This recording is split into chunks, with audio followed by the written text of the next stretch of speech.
Hello बच्चों, आज हम जो कल हमारा टॉपिक था उसमें कुछ चेंज हो गया था। कल का क्या टॉपिक था? गुरुत्व तथा गुरुत्वीय त्वरण में क्या संबंध है वो था। वो हमारा थोड़ा सा छूट गया था, समय अभाव था, लेकिन आज हम उसे कंटिन्यू कर रहे हैं। हमने कंटिन्यू करने में क्या किया है, ये एक सर्कल लिया है जिसे पृथ्वी मान लिया है। जिसे हमने क्या मान लिया है? पृथ्वी मान लिया है। पृथ्वी का केंद्र है ये, और केंद्र से इसके परिध की दूरी r ही है। मतलब पृथ्वी के केंद्र से परिध की जो त्रिज्या होगी वो क्या है? r ही। r बराबर त्रिज्या हो गया, e बराबर अर्थ हो गया, अर्थ से अर्थ की त्रिज्या। और इस पृथ्वी की त्रिज्या से कोई कुछ ऊंचाई पर एक पिंड रखा है, उस पिंड को हम p कह रहे हैं। पिंड से पृथ्वी के तल की दूरी है h, ये लिखा है मैंने। पृथ्वी के तल की दूरी है h, किंतु पिंड से पृथ्वी के केंद्र की दूरी है re प्लस h ना। ये त्रिज्या प्लस ये ऊंचाई जोड़ देंगे तो क्या हो जाएगा? re plus h। तो ये हमारी दूरी निकल आई। यदि पृथ्वी तल से पिंड p की ऊंचाई h तथा औसत त्रिज्या re हो तो स्मॉल जी, जो कल हम लोगों ने फार्मूला लिखा था, small G yummy upon R square, इसे समीकरण हम लोगों ने 3 दिया था। इसे समीकरण हम लोगों ने क्या दिया था? 3 दिया था। यदि r के जगह पर जो जिसे हम लोग इसे त्रिज्या पहले r मानते थे, इस r के जगह पर हम लोग re प्लस h ले तो क्या हो जाएगा? g बराबर हो जाएगा G yummy upon re plus h को ब्रैकेट में बंद करके होल स्क्वायर कर देंगे। मतलब ये पूरी क्या हो जाएगी? होल स्क्वायर हो जाएगा। ये मिल गया समीकरण आपका 4। अब कह रहा है यदि पृथ्वी तल और उसके निकट पिंडों के लिए h को हम शून्य मान लें। ये क्या, यहाँ जो पिंड है वो धीरे धीरे क्या होगा? पृथ्वी तल पर आएगा, गुरुत्वाकर्षण केंद्र की तरफ आएगा, और केंद्र की तरफ आएगा तो दूरी धीरे धीरे क्या हो जाएगी? घट जाएगी। और एक समय आएगा जब यह पिंड पृथ्वी की तल पर गिर जाएगा, जैसे बॉल मान लीजिए पृथ्वी की तल पर, तब दूरी क्या हो जाएगी? h क्या हो जाएगा? शून्य हो जाएगा। यदि इसे हम शून्य रख लें तो g बराबर क्या मिलेगा? Capital G yummy upon re का होल स्क्वायर, re का स्क्वायर हो जाएगा ना। ठीक, समीकरण 5। अब समीकरण 5 में g, समीकरण 5 ही g व कैपिटल जी के मध्य संबंध को बदलाता है। यही समीकरण स्मॉल जी और कैपिटल जी में रिलेशन क्रिएट करता है, संबंध बताता है। यदि हम कैपिटल जी का मान 6.67 into 10 to the power minus 11 newton metre square KG inverse 2 power 2 रख दें, और पृथ्वी की औसत भार 6.6 into 10 to the power minus 24 KG रख दें, तथा पृथ्वी की औसत त्रिज्या re बराबर है आपका 6.4 into 10 to the power 6 metre रख दें। तो सारा डाटा यहाँ रखेंगे जब हम, तो ध्यान दीजिएगा। देखिए 10 की घाते -11 है, ये 10 की घाते -24 है।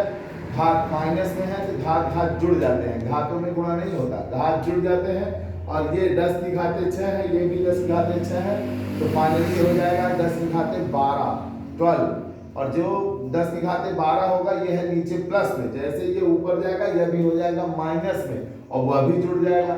फिर जो बचे हैं 6.4 का इनसे भाग दे देंगे और घातों का गुणा करेंगे। इस तरह से आपको फाइनल मिलेगा 9.77 मीटर सेकंड इनवर्स 2। इनवर्स माने उल्टा या व्युत्क्रम -2 व्युत्क्रमानुपात।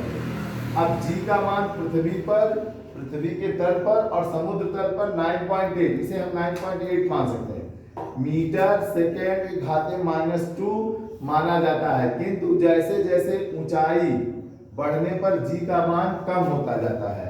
जैसे जैसे हम लोग ऊंचाई क्या करते जाते हैं? बढ़ाते जाते हैं। समझ में आ रहा है? अर्थात क्या हुआ? ऊंचाई बढ़ने का क्या सेंस हो गया बच्चा लोग?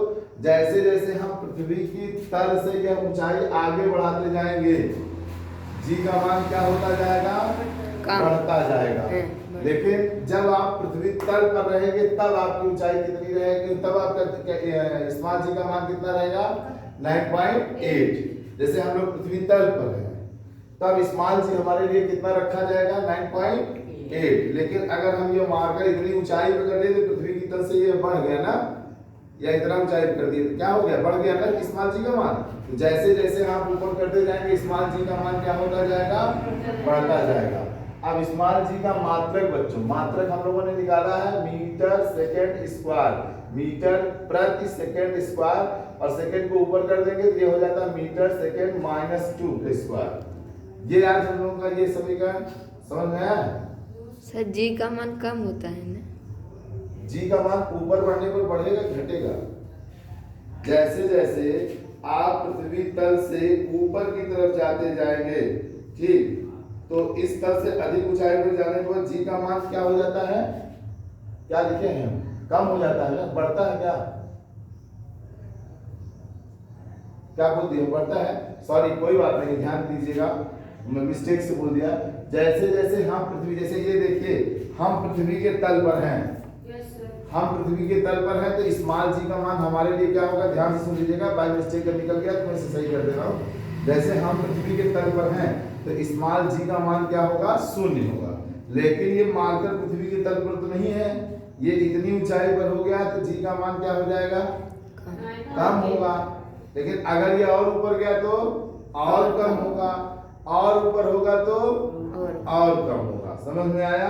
तो जैसे जैसे ऊंचाई बढ़ती जाती है किसी भी पिंड का, वैसे वैसे स्मॉल जी का मान इस पिंड के लिए कम होता जाता है। अगर मैंने बढ़ता हुआ कह दिया है तो सॉरी बच्चों, ध्यान दीजिएगा, निकल गया होगा मेरे मुंह से, तो वो कम होता जाता है, मैंने मेंशन किया है, ठीक। तो इस तरह से ये आपका आज कंप्लीट हो जाता है गुरुत्व तथा गुरुत्वीय त्वरण में संबंध।